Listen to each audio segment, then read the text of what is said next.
अमरनाथ की गुफा श्रीनगर से करीब 145 किलोमीटर की दूरी हिमालय पर्वत श्रेणियों में स्थित है। समुद्र तल से 3,978 मीटर की ऊंचाई पर स्थित यह गुफा 150 फीट ऊंची और करीब 90 फीट लंबी है। अमरनाथ यात्रा पर जाने के लिए दो रास्ते हैं, एक पहलगाम होकर जाता है और दूसरा सोनमर्ग बालटाल से जाता है। यानी देश भर के किसी भी क्षेत्र से पहले पहलगाम या बालटाल पहुंचना होता है। इसके बाद की यात्रा पैदल की जाती है। आओ जानते हैं अमरनाथ के रहस्य। अमरनाथ गुफा के शिवलिंग को अमरेश्वर कहा जाता है। इसे बाबा बर्फानी कहना गलत है। यहाँ की यात्रा जुलाई माह में प्रारंभ होती है और यदि मौसम अच्छा हो तो अगस्त के पहले सप्ताह तक चलती है।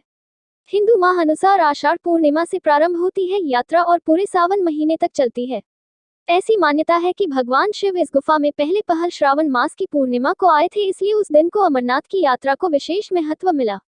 रक्षाबंधन की पूर्णिमा के दिन ही छड़ी मुबारक भी गुफा में बने हिमशिवलिंग के पास स्थापित कर दी जाती है। 1. कैसे बनता है शिवलिंग? गुफा की परिधि लगभग 150 फुट है और इसमें ऊपर से बर्फ के पानी की बूंदें जगह जगह टपकती रहती हैं। यहीं पर सेंटर में एक ऐसी जगह है जिसमें टपकने वाली हिम बूंदों से लगभग 10 फुट लंबा शिवलिंग बनता है। आश्चर्य की बात यही है कि यह शिवलिंग ठोस बर्फ का बना होता है, जबकि अन्य जगह टपकने वाली बूंदों से कच्ची बर्फ बनती है जो हाथ में लेते ही भुरभुरा जाती है। मूल अमरनाथ शिवलिंग से कई फुट दूर गणेश, भैरव और पार्वती के वैसे ही अलग अलग हिमखंड बन जाते हैं। गुफा के सेंटर में पहले बर्फ का एक बुलबुला बनता है जो थोड़ा थोड़ा करके 15 दिन तक रोजाना बढ़ता रहता है और 2 गज से अधिक ऊंचा हो जाता है। चंद्रमा के घटने के साथ साथ वह भी घटना शुरू कर देता है और जब चांद लुप्त हो जाता है तो शिवलिंग भी विलुप्त हो जाता है। चंद्र की कलाओं के साथ हिमलिंग बढ़ता है और उसी के साथ घटकर लुप्त हो जाता है। चंद्र का संबंध शिव से माना गया है। ऐसे क्या है कि चंद्र का असर इस हिमलिंग पर ही गिरता है। अन्य गुफाएं भी हैं जहां बूंद बूंद पानी गिरता है, लेकिन वे सभी हिमलिंग का रूप क्यों नहीं ले पाते हैं? अमरनाथ गुफा की तरह कई गुफाएं हैं। अमरावती नदी के पथ पर आगे बढ़ते समय और भी कई छोटी बड़ी गुफाएं दिखती हैं। वे सभी बर्फ से ढकी हैं और वहां पर छत से बूंद बूंद पानी टपकता है, लेकिन वहां कोई शिवलिंग नहीं बनता। 2. क्या है इस गुफा का पौराणिक इतिहास? कश्मीर घाटी में राजा दक्ष और ऋषि कश्यप और उनके पुत्रों का निवास स्थान था। पौराणिक मान्यता है कि एक बार कश्मीर की घाटी जलमग्न हो गई। उसने एक बड़ी झील का रूप ले लिया। तब ऋषि कश्यप ने इस जल को अनेक नदियों और छोटे छोटे जलस्रोतों के द्वारा बहा दिया। उसी समय भृगु ऋषि पवित्र हिमालय पर्वत की यात्रा के दौरान वहां से गुजरे। तब जल स्तर कम होने पर हिमालय की पर्वत श्रृंखलाओं में सबसे पहले भृगु ऋषि ने अमरनाथ की पवित्र गुफा और बर्फ के शिवलिंग को देखा। मान्यता है कि तब से ही यह स्थान शिव आराधना और यात्रा का प्रमुख देवस्थान बन गया, क्योंकि यहाँ भगवान शिव ने तपस्या की थी। अमरनाथ गुफा को पुरातत्व विभाग वाले 5000 वर्ष पुराना मानते हैं, अर्थात महाभारत काल में यह गुफा थी। लेकिन उनका यह आकलन गलत हो सकता है, क्योंकि सवाल यह उठता है कि जब 5000 वर्ष पूर्व गुफा थी तो उसके पूर्व क्या गुफा नहीं थी? हिमालय के प्राचीन पहाड़ों को लाखों वर्ष पुराना माना जाता है। उनमें कोई गुफा बनाई गई होगी तो वह हिमयुग के दौरान ही बनाई गई होगी, अर्थात आज से 12 से 13,000 वर्ष पूर्व। पुराण के अनुसार काशी में दर्शन से 10 गुना, प्रयाग से 100 गुना और नैमिषारण्य से 1000 गुना पुण्य देने वाले श्री बाबा अमरनाथ के दर्शन हैं। और कैलाश को जो जाता है वह मोक्ष पाता है। पुराण कब लिखे गए? कुछ महाभारत काल में और कुछ बौद्ध काल में। तब पुराणों में इस तीर्थ का जिक्र है। वैसे तो अमरनाथ की यात्रा महाभारत के काल से ही की जा रही है। बौद्ध काल में भी इस मार्ग पर यात्रा करने के प्रमाण मिलते हैं। इसके बाद ईसा पूर्व लिखी गई कलहन की राजतरंगिनी तरंग द्वितीय में उल्लेख मिलता है कि कश्मीर के राजा सामदिमत 34 ईपू 17वीं ईस्वी शिव के भक्त थे और वे पहलगाम के वनों में स्थित बर्फ के शिवलिंग की पूजा करने जाते थे। इस उल्लेख से पता चलता है कि यह तीर्थ यात्रा करने का प्रचलन कितना पुराना है। भृंगेश संहिता, नीलमत पुराण, कलहन की राजतरंगिनी आदि में अमरनाथ तीर्थ का बराबर उल्लेख मिलता है।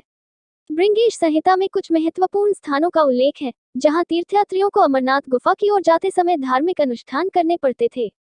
उनमें अनंतन्या, अनंतनाग, माच भवन, मट्टन, गणेशबल, गणेशपुर, मामलेश्वर, मामल, चंदनवाड़ी 2811 मीटर, सुश्राम नगर, शेषनाग 3454 मीटर, पंचतरंगिनी पंचतरनी 3845 मीटर और अमरावती शामिल हैं। एक अंग्रेज लेखक लॉरेंस अपनी पुस्तक वैली ऑफ कश्मीर में लिखते हैं कि पहले मट्टन के कश्मीरी ब्राह्मण अमरनाथ के तीर्थयात्रियों की यात्रा कराते थे। बाद में बटकुट में मलिकों ने यह जिम्मेदारी संभाल ली, क्योंकि मार्ग को बनाए रखना और गाइड के रूप में कार्य करना उनकी जिम्मेदारी थी। इन्हें मौसम की जानकारी भी होती थी। आज भी चौथाई चढ़ावा इस मुसलमान गरीये के वंशजों को मिलता है। पहलगांव का अर्थ होता है गर्रिये का गांव। जब आक्रमण हुआ तो 14वीं शताब्दी के मध्य से लगभग 300 वर्ष की अवधि के लिए अमरनाथ यात्रा बाधित रही। कश्मीर के शासकों में से एक था जैनुलबुद्दीन 1420-70 ईस्वी। उसने अमरनाथ गुफा की यात्रा की थी। फिर 18वीं सदी में फिर से शुरू की गई। वर्ष 1991 से 95 के दौरान आतंकी हमलों की आशंका के चलते इस यात्रा को स्थगित कर दिया गया था। यह बहुत ही गलत धारणा फैलाई गई है कि इस गुफा को पहली बार किसी मुस्लिम ने 18वीं-19वीं शताब्दी में खोज निकाला था। वो गुज्जर समाज का एक गरिया था जिसे बूटा मलिक कहा जाता है।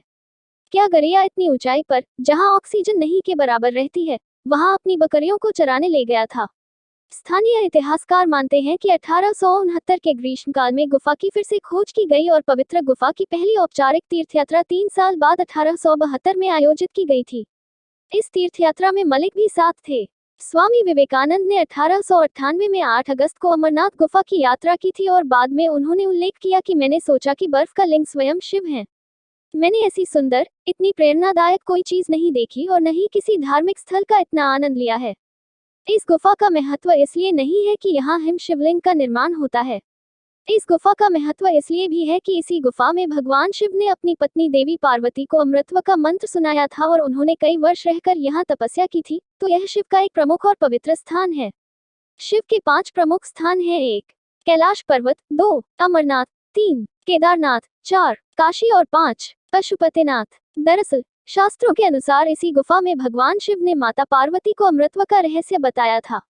माता पार्वती के साथ ही इस रहस्य को शुक तोता और 2 कबूतरों ने भी सुन लिया था। यह शुक बाद में शुकदेव ऋषि के रूप में अमर हो गए, जबकि गुफा में आज भी कई श्रद्धालुओं को कबूतरों का एक जोड़ा दिखाई देता है जिन्हें अमर पक्षी माना जाता है। भगवान शिव जब पार्वती को अमृतथा सुनाने ले जा रहे थे तो उन्होंने छोटे छोटे अनंतनागों को अनंतनाग में छोड़ा, माथे के चंदन को चंदनवाड़ी में उतारा, अन्य पिसुओं को पिस्सू टॉप पर और गले के शेषनाग को शेषनाग नामक स्थल पर छोड़ा था। ये सभी स्थान अभी भी अमरनाथ यात्रा के दौरान रास्ते में दिखाई देते हैं। 5 पंडितों का है कश्मीर। यह भी जनश्रुति है कि मुगल काल में जब कश्मीरी पंडितों का कत्लेआम किया जा रहा था तो पंडितों ने अमरनाथ के यहाँ प्रार्थना की थी। उस दौरान वहां से आकाशवाणी हुई थी कि आप सभी लोग सिख गुरु से मदद मांगने के लिए जाएं। संभवतः वे हरगोविंद सिंह जी महाराज थे।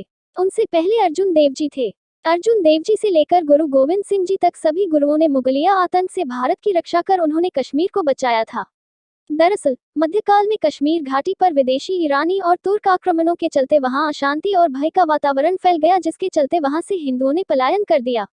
पहलगांव को विदेशी मुस्लिम आक्रांताओं ने सबसे पहले इसलिए निशाना बनाया क्योंकि इस गांव की ऐतिहासिकता और इसकी प्रसिद्धि इसराइल तक थी। भारतीय मान्यता अनुसार यहीं पर सर्वप्रथम यहूदियों का एक कबीला आकर बस गया था। इस हिल स्टेशन पर हिंदू और बौद्धों के कई मठ थे जहां लोग ध्यान करते थे। ऐसा एक शोध हुआ है कि इसी पहलगांव में ही मूसा और ईसा ने अपने जीवन के अंतिम दिन बिताए थे। बाद में उनको श्रीनगर के पास रोजाबल में